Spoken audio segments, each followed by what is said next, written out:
الرحيم إن الذين يكتمون ما أنزلنا من البينات والهدى من بعد ما بيناه للناس في الكتاب أولئك يلعنهم الله ويلعنهم اللاعنون إلا الذين تابوا وأصلحوا وبينوا فأولئك أتوب عليهم وأنا التواب الرحيم صدق اللہ العظیم۔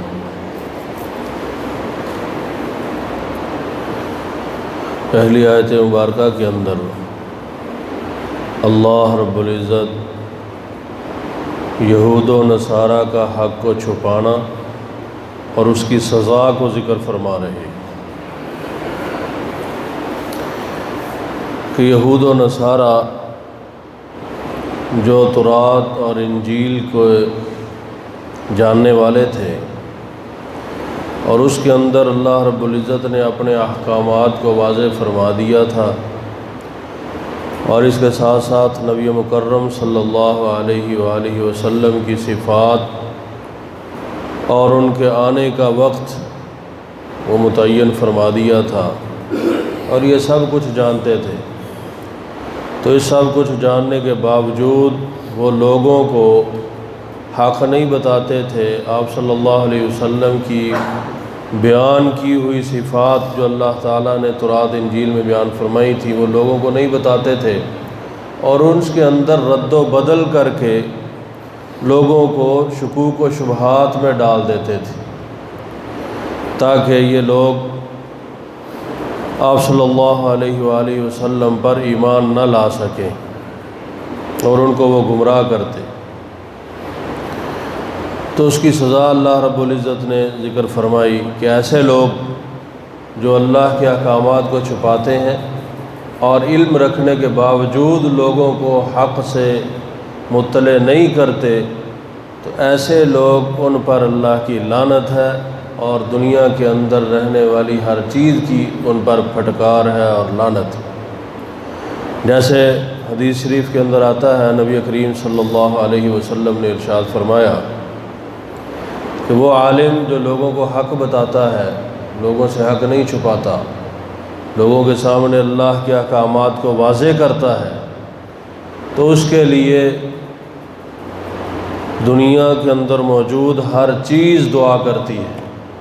یہاں تک کہ مچھلی پانی کے اندر، یہ الفاظ ہیں حدیث شریف کے، یہاں تک کہ مچھلی پانی کے اندر، پرندے ہواؤں کے اندر اس عالم کے لیے دعائیں کرتے ہیں۔ اور آپ صلی اللہ علیہ وسلم نے فرمایا کہ جو عالم وہ حق کو جانتا ہے اور وہ کسی دین کے امر کو اچھی طرح اس سے واقف ہے اور معلوم ہے اس کو، تو اس سے اگر مسئلہ پوچھا جائے اور وہ دنیاوی کسی غرض اور لالچ کی وجہ سے یا کسی اور مفاد کی خاطر لوگوں کو حق نہیں بتاتا، تو ایسے بندے کو میدان محشر میں اللہ رب العزت آگ کی لگام ڈالیں گے۔ تو ہر وہ بندہ جو حق جانتا ہے اور حق چھپاتا ہے، دنیاوی اغراض کی خاطر، مال و متاع کی خاطر، اپنے پیٹ کی خاطر لوگوں کو حق نہیں بتاتا، یا کسی بھی خوف کی خاطر، خوف کی وجہ سے، تو ایسا بندہ جو قرآن پاک کی روح سے اللہ تعالیٰ فرما رہے ہیں کہ اس پر اللہ کی لعنت ہے، اور جس پر اللہ کی لعنت ہو گئی وہ دنیا کا جتنا بھی مال و متاع اکٹھا کر لے کچھ نہیں ہے، وہ دنیا کے اندر بھی ناکام ہے، وہ آخرت کے اندر بھی ناکام ہے۔ اور جو لوگوں کو حق بتاتا ہے، خواہ اس کو سولی پر لٹکا دیا جائے، تو وہ دنیا میں بھی کامیاب ہے، وہ آخرت میں بھی کامیاب ہے۔ اِلَّا الَّذِينَ تَابُوا، دوسری آیت مبارکہ کے اندر اللہ رب العزت توبہ کی 3 شرطیں بیان فرماتے ہیں کہ ہاں جن سے یہ کام ہو چکا اب وہ اس کیے ہوئے پر شرمندہ ہیں، تو سب سے پہلے وہ جو کام انہوں نے کیا ہے اس پر اللہ سے معافی مانگے اور آئندہ نہ کرنے کا اللہ سے وعدہ کریں۔ دوسری چیز وَأَصْلَحُوا، اور جو برائی اور گناہ ان سے سرزد ہوا ہے اس کو ترک کر دیں اور اس کو چھوڑ دیں اور اس کو ختم کر دیں اور اپنی اصلاح کریں۔ تیسری چیز وَبَيَّنُوا، اور جو انہوں نے لوگوں سے حق چھپایا تھا وہ لوگوں کے سامنے حق کو واضح کریں اور ان کو بتلائیں، تو اللہ تعالیٰ ان کی توبہ کو قبول کر لیں گے۔ تو اس آیت سے معلوم ہوا کہ اللہ تعالیٰ کافر کی بھی توبہ کو جب وہ اسلام لے آئے اور پیچھے جو اس نے سارے کام حالت کفر میں کیے ان سے وہ رجوع کر لے تو اللہ تعالیٰ اس کی توبہ کو بھی قبول فرما لیتے ہیں، چاہے جائے کہ مسلمان جو اللہ کو ماننے والا ہے، نبی مکرم صلی اللہ علیہ وسلم کی ختم نبوت پر ایمان لانے والا ہے، تو اس سے کوئی گناہ سرزد ہو جائے وہ توبہ کرے، اللہ رب العزت کے سامنے اپنے گناہ کی معافی مانگے اور آئندہ نہ کرنے کا عہد کرے اور کیے ہوئے پر شرمندہ ہو، اللہ تعالیٰ اس کو ایسے فرما دیتے ہیں جیسے ابھی ماں کے پیٹ سے پیدا ہوا ہے۔ صرف یہ 2-3 بول بولنے سے اللہ تعالیٰ اس کے سارے گناہوں کو معاف کر دیتے ہیں، اور یہ کوئی بہت بڑا بوجھ نہیں ہے، اس کو اپنی عادت بنا لینی چاہیے کہ جب بھی موقع ملے اللہ تعالیٰ سے اپنے گناہوں کی معافی مانگنی چاہیے اور کیے ہوئے پر شرمندہ ہونا چاہیے اور آئندہ نہ کرنے کا عہد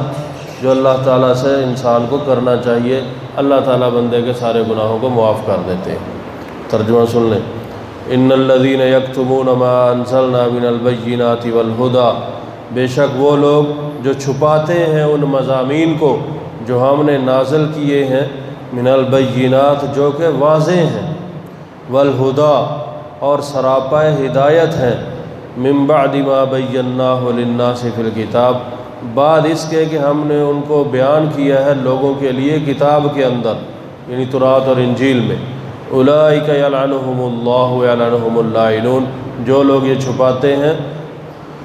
یہ ایسے لوگ ہیں کہ اللہ لعنت کرتے ہیں ایسے لوگوں پر،